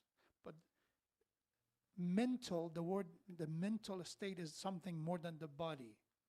So when you talk about Islam, we are about soul. We are about ruh. And that is the, one aspect of ruh is the mental state. And there's tradition about that. So when you say the topic I just mentioned, said you can undermine people's right. Haqqun nas is not just stealing their money. What did I just mention, right? I said it could be about what? What was the example I used of people's right tonight? Anybody remember? MashaAllah, you're busy. I mentioned if all you do is you disrespect them. That's a form of haqqun nas, right? You disrespect them, that's haqqun nas. You just hurt them verbally. These are the things.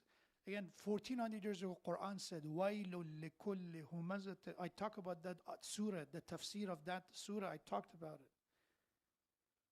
Wail, Quran doesn't use the word wail. Wail means woe. It's a very strong warning of Allah. There are few wail in Quran. The total of them are not even up to 10.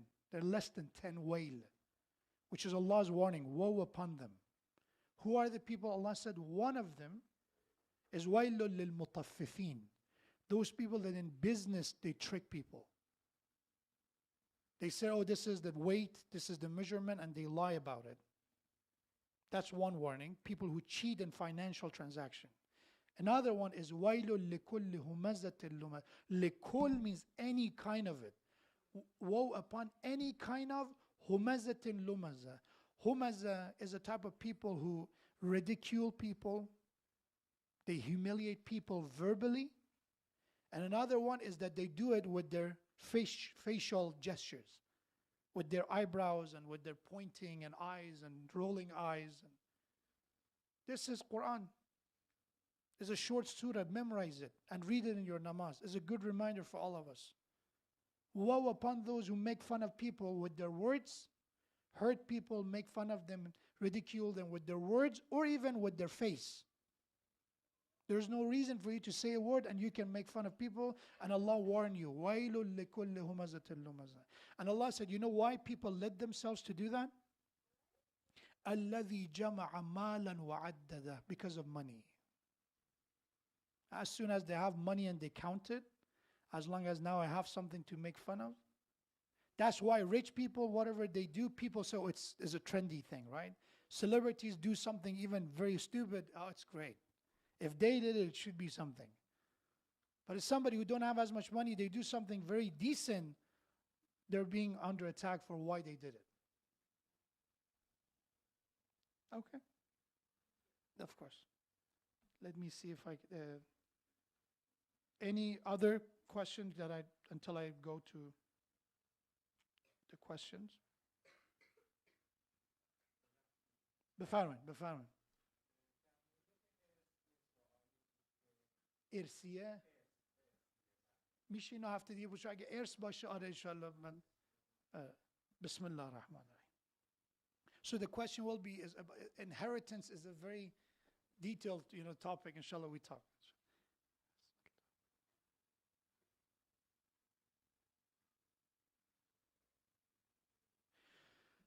If Allah subhanahu wa ta'ala brought us into this world as a test, then why are innocent babies put to test with being born with illnesses? What's their fault?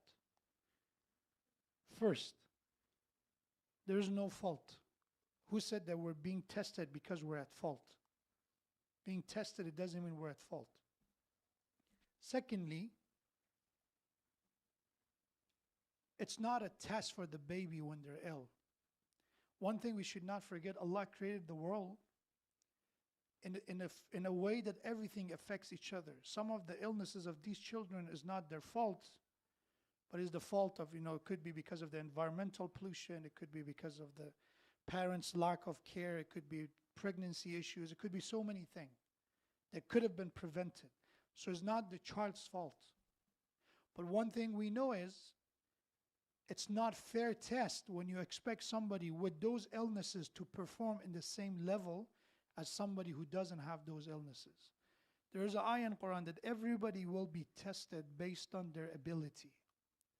So if a child is born with a certain disorder that, let's say, they cannot think straight, there is no prayer for them. Right? Let's say people with Down syndrome, they're not, it is not an obligation on them to do their wajibat. Allah will not hold them accountable. There is nothing for them. And we have that in Barzakh, they live their own life. Inshallah, I'm planning soon we start a topic on Barzakh and what is the role of Barzakh in our life, the middle world before Day of Judgment. These people who were not able to live a life in this dunya because of the limitation of their physical body, their soul after death, it will live in a Barzakh and they will progress their own journey in Barzakh. So it's not, they don't have any fault. And their test, if they're capable of passing it, let's say if somebody, they're born with a certain disability, let's say if they're paralyzed, there's not going to be an obligation for them that more than what they can handle. Is based on what they can. If you have, let's say, I said there are blessings that some people have, a beautiful voice, let's say a good memory, a high IQ, beauty. These are things that you're born with, and with that comes the responsibility. If somebody doesn't, there's no responsibility. That's the fairness of it. A first grader will be tested based on that knowledge. A college level will be tested with that level. That's the quick answer I can give you to that answer. Allah created us out of, because what is the other option? The other option of not being created is not being created. So it's lack of existence. And if you look at it from a very rational point of view, to exist and to be is a great advantage that Allah subhanahu wa ta'ala blessed us with. So it's not just about the test, but it's also a favor that Allah did for mankind, to create us, to give us opportunity to live, to experience love, to experience emotion, to experience iman. These are the things we go through because we exist. But the illnesses are not, we cannot blame God for all the illnesses. Sometimes, as I said, some illnesses is the mother is drinking when the child, has to be, they get affected by that. And that's the cycle of life. They're not going to be held accountable for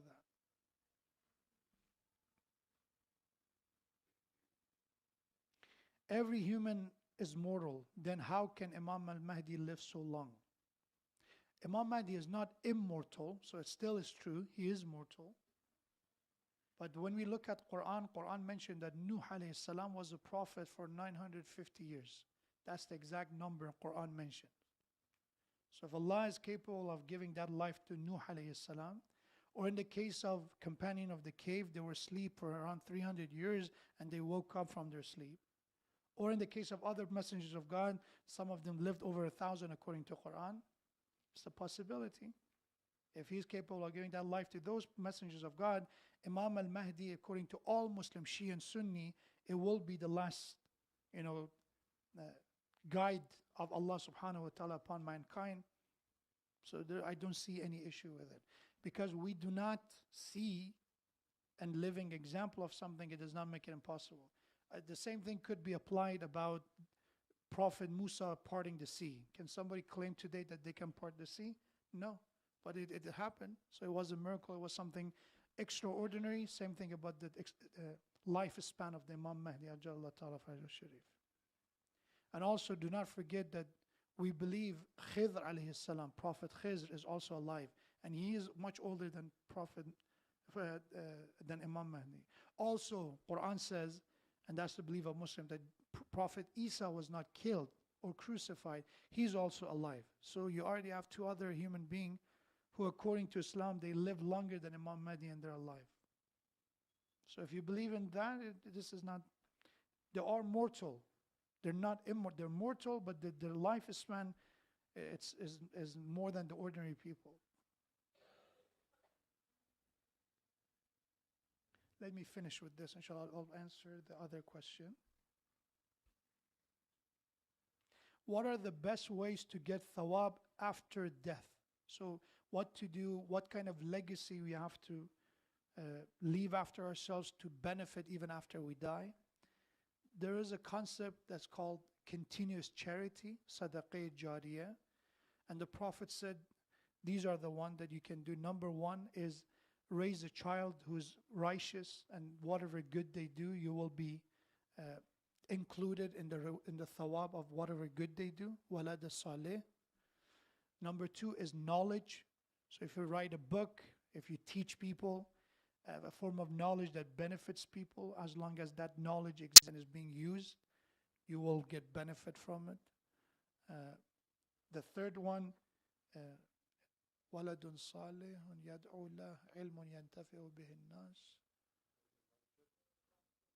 The third one was about, they called sadaqah jariyah, which it is building something that people even use after you're gone.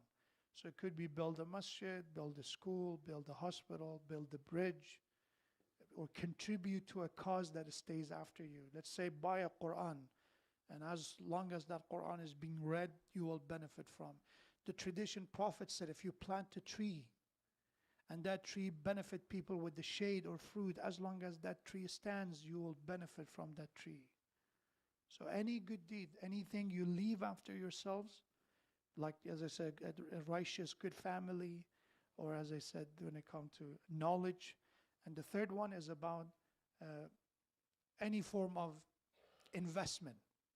Any form of investment. Sometimes it could be not money. Let's say you fix something, right? Let's say I give you an example. We paint this masjid, inshallah, soon. By the way, they told us that that area got the pass from the city, the new building, the new addition. So inshallah, we're thinking about the next phase. Soon I'll let you know the updates. But let's say if you want to paint the masjid, you come and help to paint it. You did not give the money, but you painted it with your hand. As long as people come and use this space, you benefit from it, right? Or when it comes to, we're going to install something, the shoe racks, right? That they're going to put it, and you help install it. As long as people use it, you get benefit from. And the examples go on.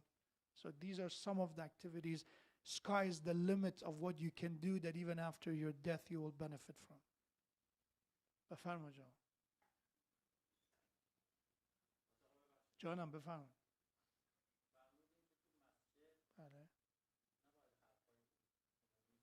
بله بله باید بزنیم. بله بله بله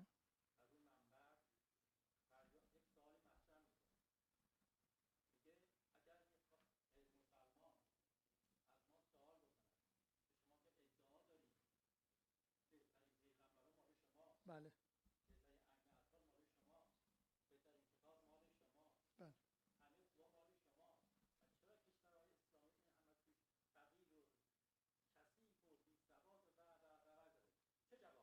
درست. بله بله احسن. بله نه خدا نکنه.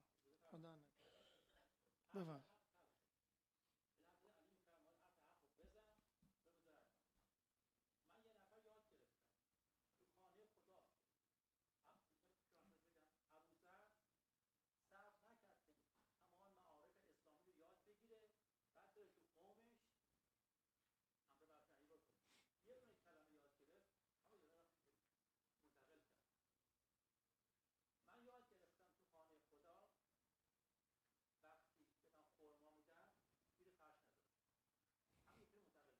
خدا خیرتون.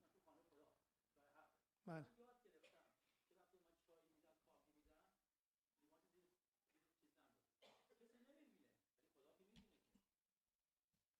احسن.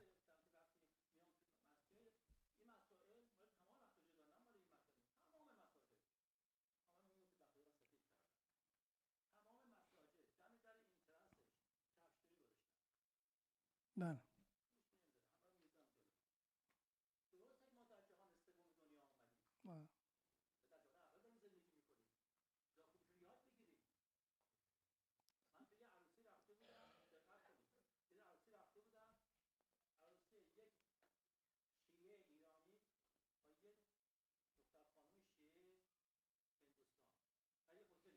بله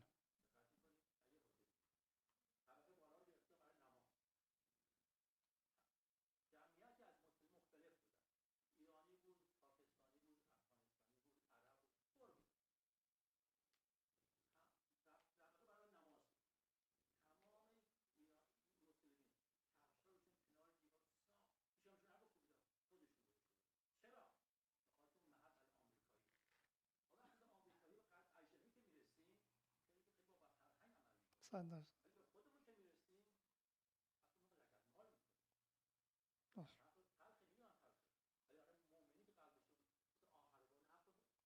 خدا خیرتون.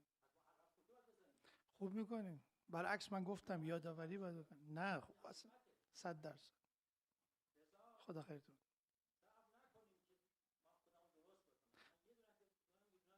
چشم. خدا خیرتون.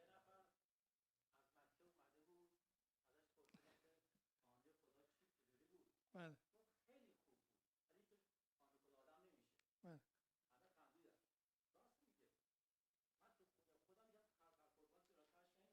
بله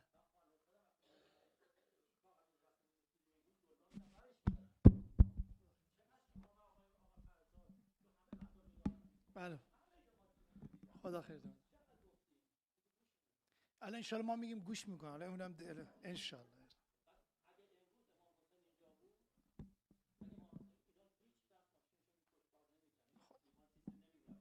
دعا کن انشالله.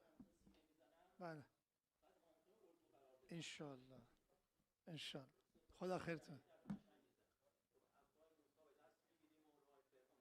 خدا نکنه. خدا نکنه.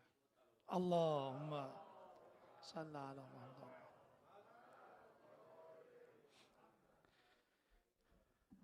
نه حرف شما رو که شما زدین، من که میگم شاید باز برمیگرده به موضوع صحبت من. هم اولی که شما قبل از اینکه بخونین موضوع صحبت من این بود، اصلا به صحبت شما ارتباطی نداشت. من گفتم اصلا ما باید یادآوری بکنیم که یادآوری لازم هست، ولی گفتم بعضی وقتا ما خیلی شاید بگم دیگه همین که شما من قبول دارم، یعنی بعضی وقتا ما شاید در جاهای دیگر فرهنگ برخوردمون فرق بکنن. خب و برای مثال حالا شما از کفش مثال زدین، من مثال دیگه میزنم. مثلا یک نفر میاد اینجا قرآن میخونه، اگر این کسی که قرآن میخونه اشتباه بکنه، یک کسی یک حرفی میزنه الله اشتباه میگه، حرف من اینه که آقا ولی که اشتباه میگه اصلاحش رو در خلوت بکنیم. در علنی هیچ نفعی نه به دیگران میرسونیم نه به اون شخص.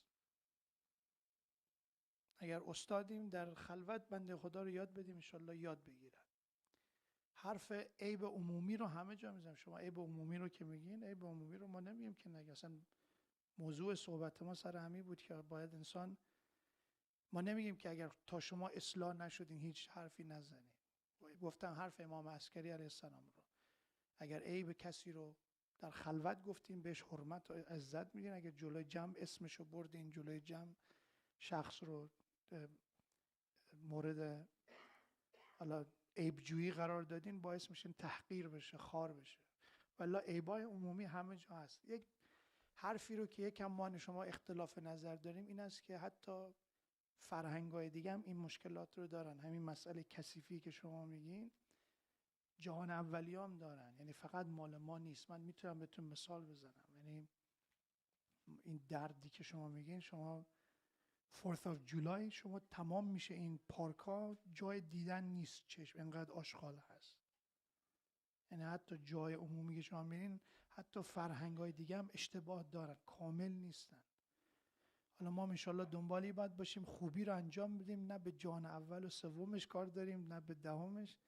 خوب بودن خوب بودنش هست. حالا انشالله هر کس نقائص و عیب‌های خودشون رو دارن، ولی ما انشالله توجهمون به این باشه که در مسجد باید صبورتر باشیم. چرا؟ گفتم در خانه شما صبور نیستیم، خانه ماست، ولی اینجا گفتم هرچی هم اگر واقعا میگم اگه یه نفر آمد یک سیلی هم ما رو زد، باید رومون رو برگردونیم واقعا بگیم اینجا چون خانه خداست، ما بدید چی نمیگیم. مثل دیدیم ماه رمضان است به ما یک حرفی میزنن میگیم حیف که روزم جوابت رو والله میدادم.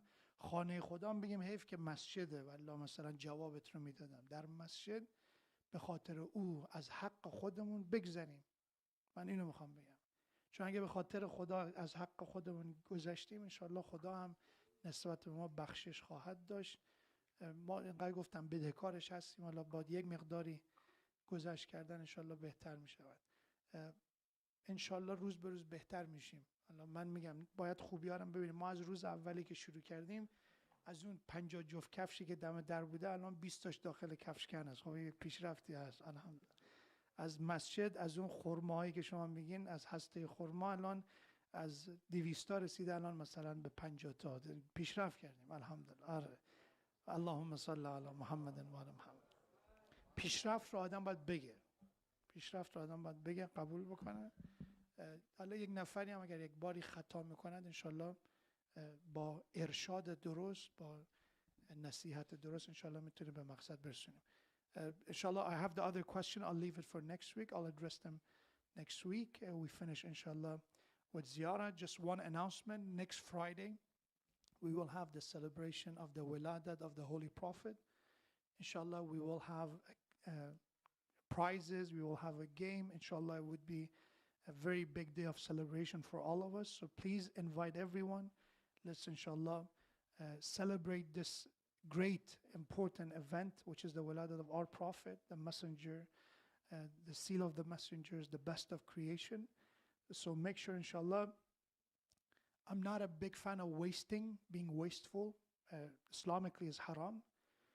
But sometimes when you see these occasions, please do something to contribute. As a night of celebration, bring something with you that people see, It could be some simple sweet. Do not go to luxury. Do not go to being wasteful. Something simple. Talk to other organizers and make sure, inshallah, when we celebrate, that's the way you celebrate, right? And we know that, tonight is different. It's not just decorating the masjid, but also the way we welcome people, the way, inshallah, we dress nicely for the walad of the Prophet. And also, if you want to bring something, it's up to you what you can, or you can talk to sisters and brothers, the volunteers, that what you can bring, inshallah, to help the celebration. So this is going to be next Friday night. And again, I'll look forward to see everyone. Please let everybody else know. There will be, inshallah, important celebration. Let's finish with the ziyarah. وَعَجِّلِ اللَّهُمَّ فِي فَرَجِ مَوْلَانَا صَاحِبَ الْعَصْرِ وَالزَّمَانِ. السلام عليك يا رسول الله. السلام عليك يا نبي الله. يا خير خلق الله. يا خاتم النبيين. السلام عليك يا مولاتنا يا فاطمة الزهراء سيدة نساء العالمين. السلام عليك يا أمير المؤمنين ويا إمام المتقين علي بن أبي طالب. السلام عليكم أيها الحسن والحسين سبطي نبي الرحمة وسيد شباب أهل الجنة. السلام عليك علي بن الحسين زين العابدين. السلام على محمد بن علي الباقر. السلام على جعفر بن محمد الصادق. السلام على موسى بن جعفر الكاظم. السلام على علي بن موسى الرضا المرتضى. السلام على محمد بن علي التقي الجواد. السلام على علي بن محمد الهادي النقي. السلام على حسن بن علي العسكري الزكي. السلام عليك يا صاحب الزمان يا خليفة الرحمن يا إمام الإنس والجان. السلام عليكم يا أهل بيت النبوة ورحمة الله وبركاته. بسم الله الرحمن الرحيم. إنا أعطيناك الكوثر فصل لربك وانحر إن شانئك هو الأبتر. صدق الله العلي العظيم. وإلى أرواح المؤمنين والمؤمنات ولشفاء مرضانا ولتعجيل الفرج مولانا صاحب العصر والزمان. رحم الله لمن قرأ الفاتحة مع الصلوات.